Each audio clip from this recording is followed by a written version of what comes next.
this lender is not going to be as patient with me or as understanding with me as a traditional lender, because they might want to repossess the property.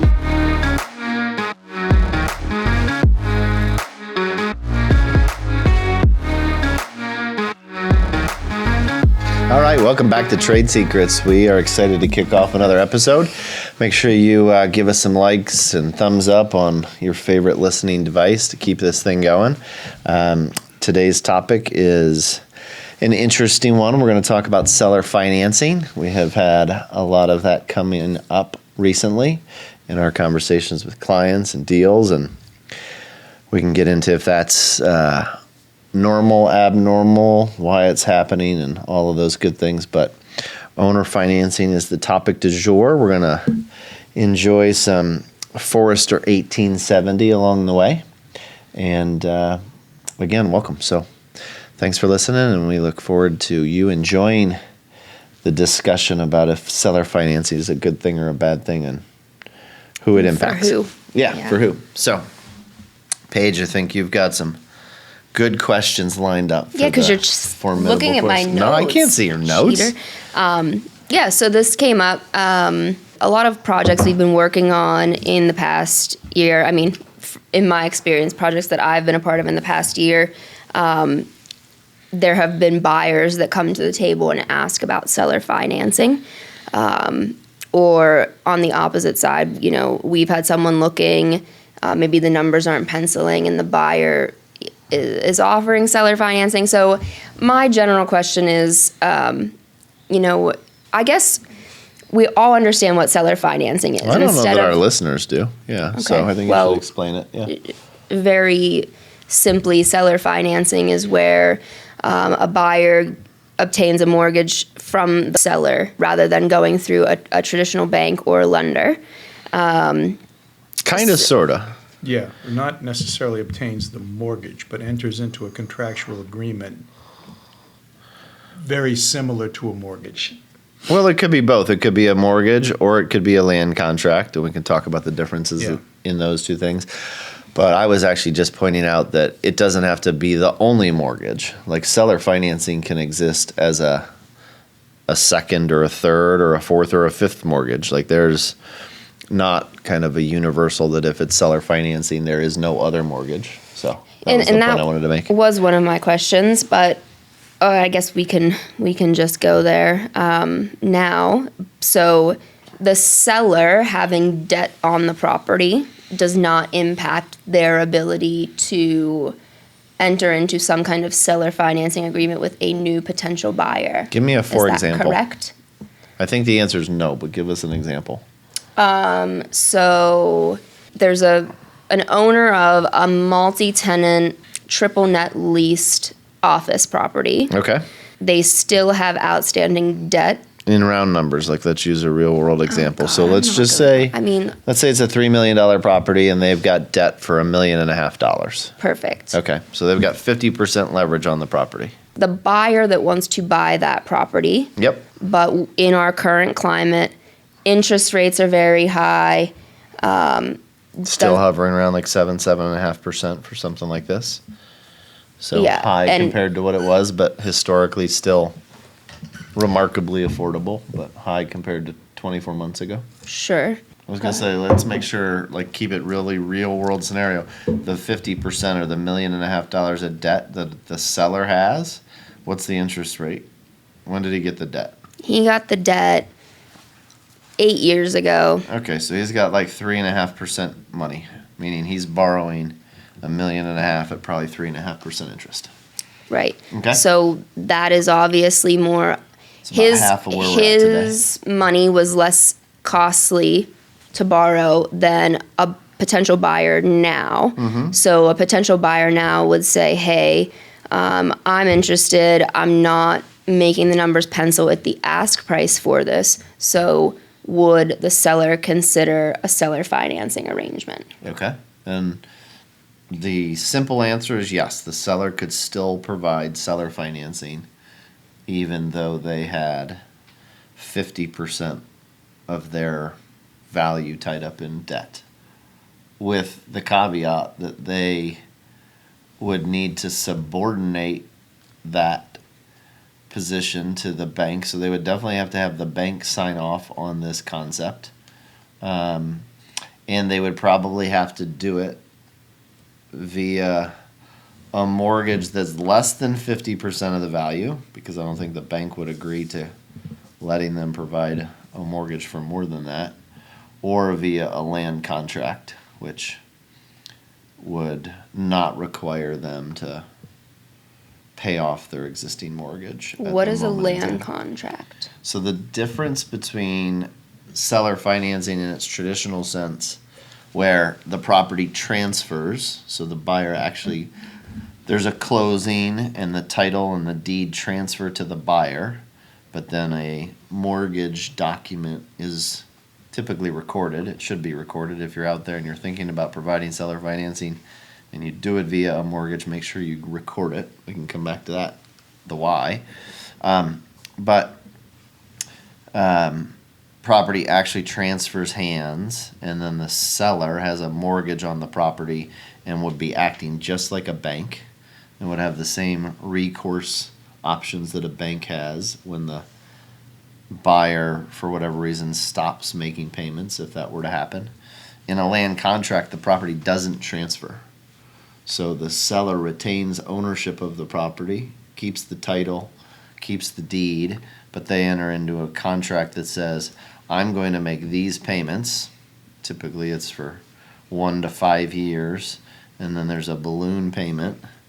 And at that moment in time where the contract terms are all achieved, meaning the buyer has paid all those payments and or made the balloon payment, at that moment in time, the property transfers and title actually changes hands. In your first scenario, though, because the bank's debt exists still, it's not paid off, the bank has a primary position.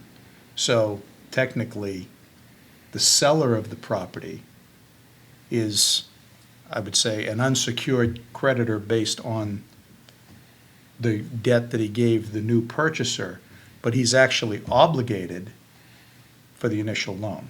Right. So that's not a very advantageous position for the seller of the property. It would definitely be a scenario where seller would want to explore all other options before providing seller financing.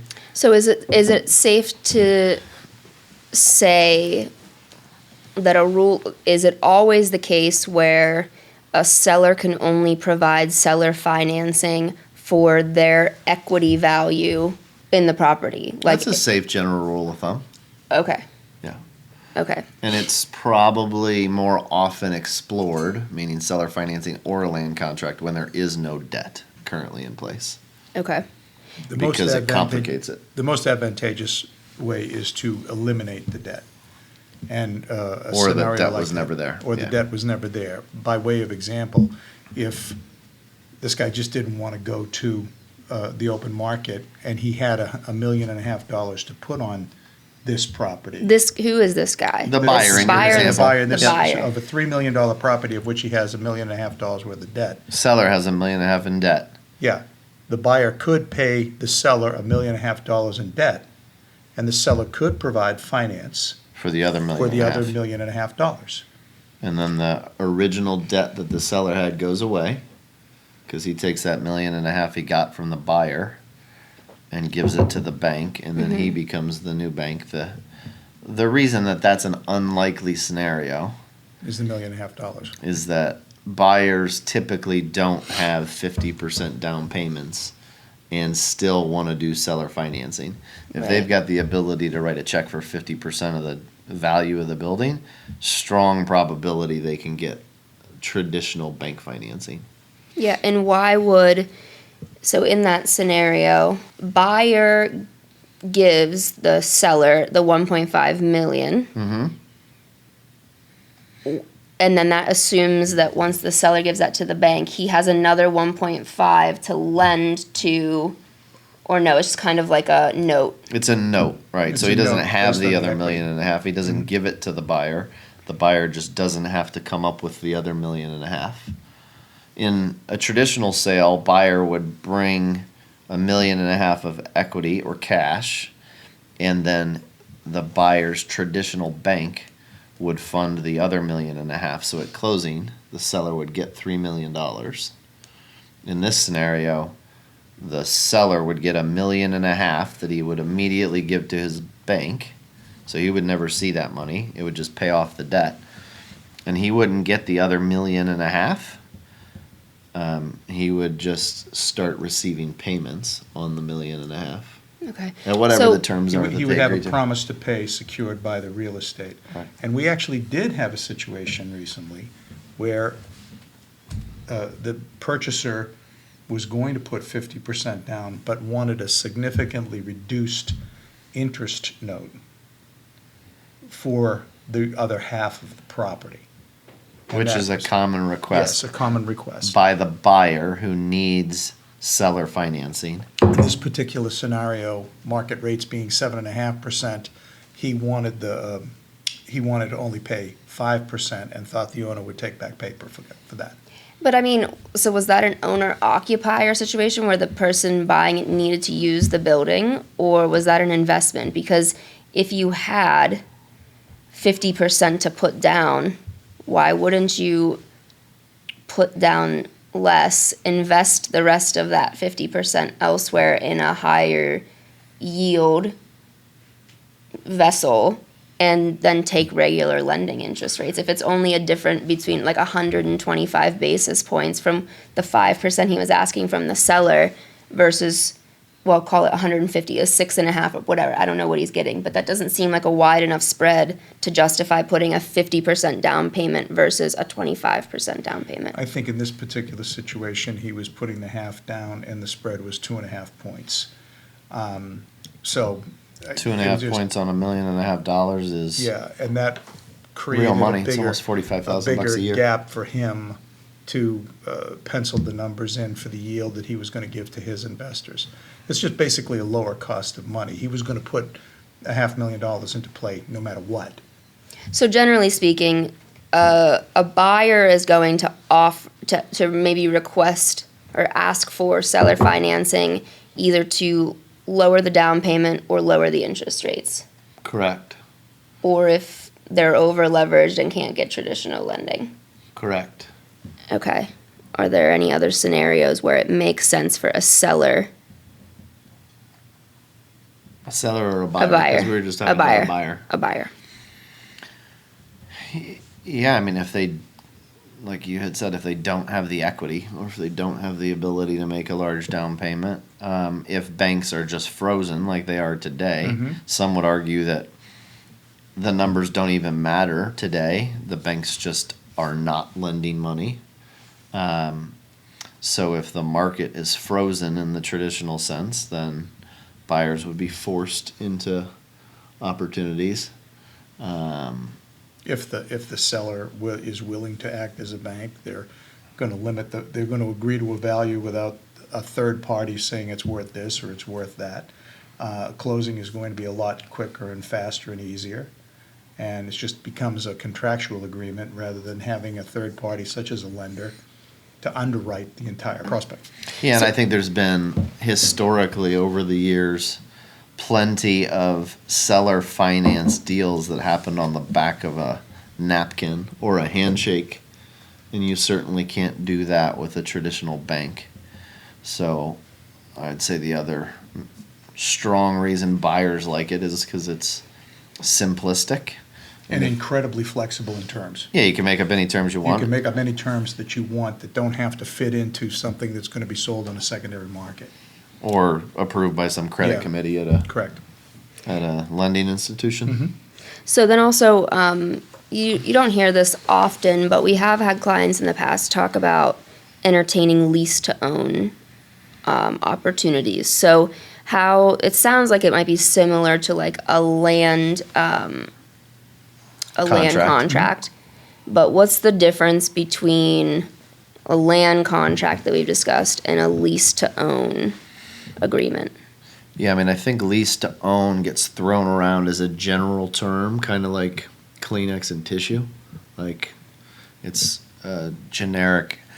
But at the end of the day, lease to own is simply a way of saying some portion of the payments that I'm making to lease the space are contributing or getting offset against what my future payment on the property is going to be.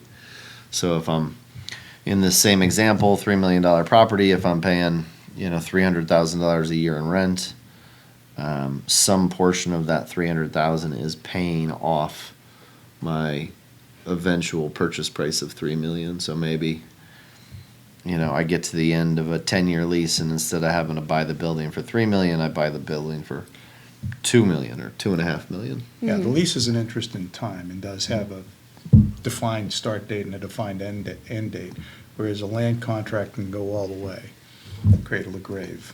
A land contract could also be a 5-year installment period and a balloon payment. So you can, again, it's the flexibility. You can structure it anyway. But both of those go back to, the most important thing is, when does the actual title of the property transfer? And if someone defaults on a land contract, there is an argument that you would have to foreclose on them rather than just terminate the lease. Yeah. Vice versa, actually. If there is a mortgage in place, you have to go through the foreclosure process. But in a land contract, if someone stops paying the bills, you literally just lock the doors and kick them out. Yeah. Now, depending on what state you're in, there are rules about what type of rights tenants have to possession. Pennsylvania, we could do a whole conversation about Pennsylvania's confession of judgment laws around possession. But as a general rule, way easier to get the occupancy of your property back if it was via a land contract than via a mortgage document. And it doesn't apply to commercial properties, but an attorney's going to argue anything. In residential properties, if you did some kind of installment, owner finance, you do have to comply with Dodd-Frank rules, which say that you do have to go through the foreclosure process, same as any bank would. Yeah, so that was, I guess, my other question is, we understand that we just talked about the pros for the buyer, where they could maybe reduce their down payment that a traditional bank might require, or they could get a better interest rate than a traditional lender might require. With seller financing, you might not have the same kind of debt ratios that are going to be assessed by the seller as you would for a traditional lender, or if there's no lender availability. So those are the upsides for the buyer in asking for seller financing. But is it riskier for the buyer to go through seller financing? Because we all know, we talk about it a lot, the banks don't want to foreclose and repossess your property. But now you're talking about banks. Well, now you're talking about a former owner of this property who clearly at one time wanted to own this property, acting as the lender, and then having the right under default to foreclose and repossess that property.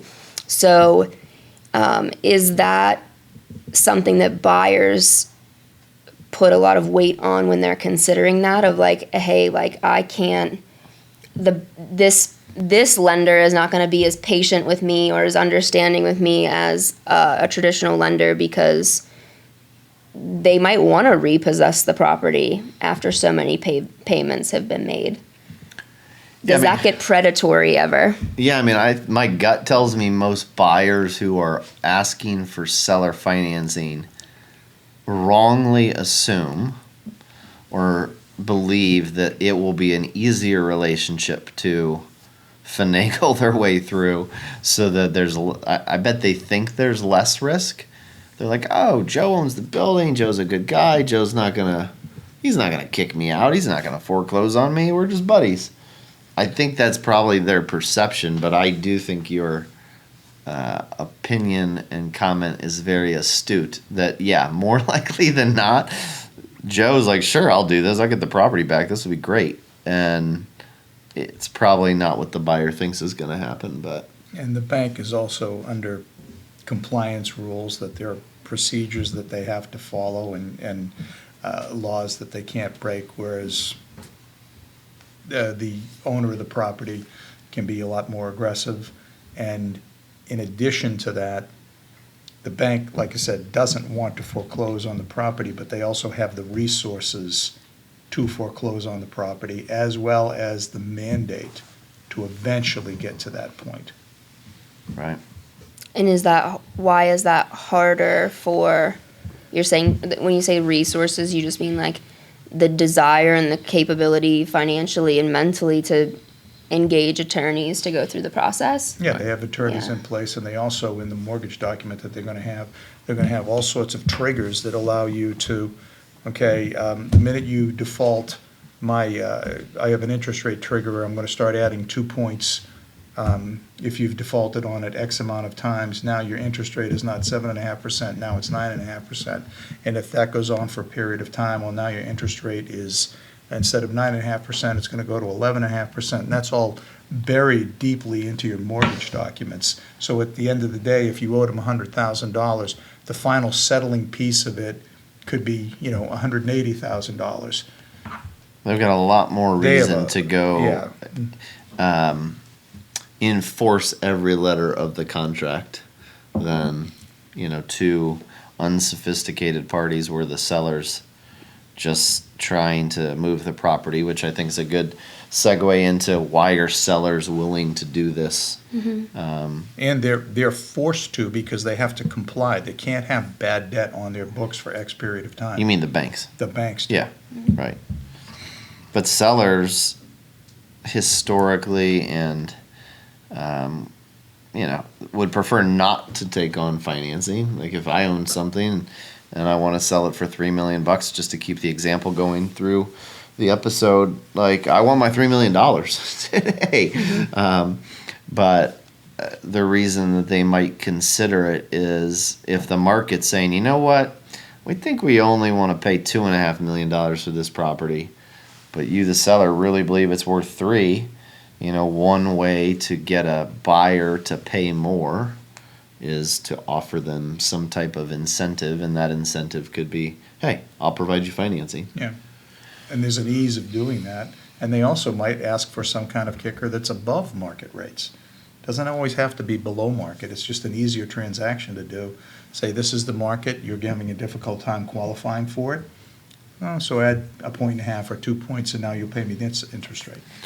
And I think that in lies, like, it's all about leverage, right? So who has it and how they can use it to their advantage. Because we talked about the buyers wanting better terms, meaning less down payment, less interest rate. If I'm a seller and I have the good fortune of owning a piece of property without debt on it, and somebody comes to me and wants to buy it, but they want me to carry paper, is a kind of slang way of saying a land contract or seller financing, I'm going to say, you know what, if you can borrow money at 7.5% from PNC Bank, I kind of want 10% or 11%. Mm-hmm. Like, I want you to make it worth my while, because otherwise I'd rather you just go talk to PNC, figure it all out, and give me my $3 million, because then I have the $3 million, I can go invest it in other things.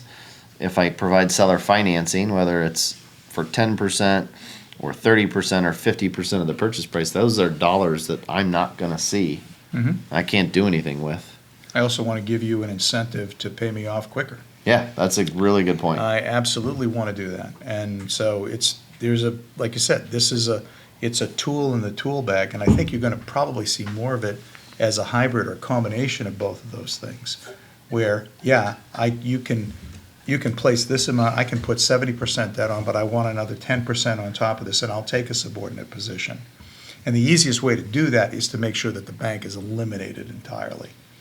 In your career, Michael, have you ever seen more seller financing requests than you're seeing today? Mid-'80s. Okay. Yeah, I mean, I haven't. When interest rates were significantly higher, and it was just, people were losing properties left and right, there were a lot of guys out there, and this is before properties went back. So you had developers that When knew you they say were gonna, properties, you mean to the bank? developers, they foreclosed on the properties, and they were just trying to get rid of them. They would do forms of owner financing. it was a kind of a cluster back then too. And then it goes even further than that in the 70s, I'm going to say in the Carter years, because those, you saw a lot of residential transactions being done with that, because that would have been in the, interest rates climbed as high as 18, 19%. And it was, you couldn't do a transaction without some augmented owner finance on it. Yeah. So you also, earlier you mentioned recording the mortgage. Mm-hmm. I think that's probably, before we get yelled at for running over time, the last thing that we should maybe talk about. Yeah, I mean, if you're the seller and you do agree to do a land contract or a mortgage, we would contend it's really, really important that it's not on the back of the envelope and it's not a handshake, but it actually is a fully negotiated legal document with council's approval, and then that document gets recorded with the auditor for the municipality that you're in, because then it gives you standing. Like, it gives you the ability to go into a courtroom and say, we executed this document, we are all clear mind individuals, and we made these decisions. Real estate deals in general need to be in writing in order to be enforceable. So it's one thing to have a piece of paper that you both signed. It's a whole nother thing to have that piece of paper signed, and then you take it to the county and say, hey, we want to put on record, and we want everybody in the world to know, because it's searchable as a public document, that this transaction took place. These are the things we agreed to. So when things go bad, if they do, which unfortunately they do quite often, Yeah. You have a case to be made to stand in front of a judge and say, but this was real, and here's And my that proof. agreement attaches to the land. Yeah. Yeah. If you're on the seller side, okay, you do not want to convey title prior to your final payment. That's the most important thing. Again, you want to have firm terms. They want to be recorded. If you're on the buyer side, anything that you can do to get that title transferred up front, now the property is yours, and You got they a lot have to more change it. standing. You have Yeah. a lot more standing, and you have a lot more just clout regarding it. There's So, some but- wild case studies about buyers who got land contracts, thought they were making payments via their lease to buy a property. Then all of a sudden the owner calls them and says, I sold the property to Tom. And you're like, well, what do you mean you sold it Yeah. to Tom? I've been paying my land contract. And he's like, I don't care. I sold it to Tom. And now Tom has the title. Yeah, and then you, as the person who didn't, like, there's a lot of people who don't want stuff recorded because they think that protects them. But the reality is, even as a buyer, like, get it recorded so that then if... Oh, that's the ultimate protection, yes. Yeah, right. So that if the seller is unscrupulous, you've got a chance to, get your credits. Yeah, and So another recording the piece of- mortgage is, title transfer has to happen for the mortgage to be recorded? No. They're no. separate things, No, right? Separate things, separate correct. yeah. So when Michael was saying you want the title to that property as soon as possible, that does not have anything to do with recording the mortgage. Correct. No. It is a separate concept. But Title is transferred with a deed. Yeah. Okay, a mortgage is just a pledge of money for a debt, to repay a debt. Now, the other part is, if you're from the perspective of selling a property or buying a property, the best thing that can happen is to have only those two parties. Do not have a third party, such as a bank. The seller wants to be in first position, and I think the purchaser wants the seller in first position. And all that's getting to is there's no limit on the number of layers of financing on a project. I mean, there's been some projects, especially with like historic tax credit deals, where there's 7, 8, 9. I think there's a project in Cleveland right now that's got 28 different mortgages on it, but only one mortgage holder, the first person, is kind of first in line to collect Yes. when things get paid out. So if you're the 28th person in line, chances of you getting anything is pretty limited. Yes. So as a lender or a seller financing something, you want to ensure you're as close to the top of the food chain as possible in order to be, ensuring that you're going to get paid. So the people that are lending at the bottom of the food chain in that circumstance, they're just charging $1 bajillion in interest rates for the money? Like, why would you do that? Why would you be like the 5th or the 10th or the 12th in line? I would say one of a couple reasons, and then we'll talk about the bourbon and wrap. But one reason would be it's a community project that you think is really, really important, and you as an organization think that the risks associated with not getting paid are worthy of the risk because you think the project needs to happen for some community benefit. You are going to charge a higher interest rate, so there's some benefit to that. You do get some brownie points, as a loose way of saying it, with the Federal Reserve for participating in things that otherwise wouldn't happen, but for your willingness to lend some money. You're friends with the person who's doing the project and you want to make it happen. Coupled with, most banks have like a lending limit per borrower. So the project could be so big that the only way to make it happen is if multiple banks syndicate Syndicated to other lenders. that lending situation, because each bank on its own wouldn't be allowed to do the whole financing package. Yeah, and a lot of times that insured loans, for example, loans that are insured by the government, the SBA is a perfect example of it, some of their programs. They will let the primary lender be in first place for half the debt, so that in the event this guy does fold, the primary lender is the guy that gets paid first, and the feds are the ones left holding the bag. Right. Yeah, so. So that is seller finance in 30 minutes or less. Hopefully that was Can I just add one thing? I think that this- Exhilarating Exhilarating. conversation. Well, no, I think especially it's where a way we to are get a deal today. done. Obviously, interest rates have had times that are just completely worse than where they are today. But it's really a nice tool to have, because that can be that final 10%, 15% piece of making a deal.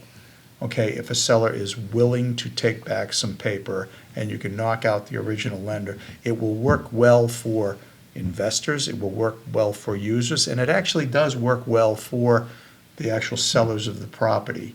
But it's just another piece of it, and you should have a firm understanding of what are the particulars as you're going through that part of the transaction. But if you can solve 15% of a deal, there's a pretty good chance that would happen and would be a successful result. Yeah, I mean, I think my end of the topic kind of takeaway is it's worthy of exploration. Absolutely. There's no downside to talking about it.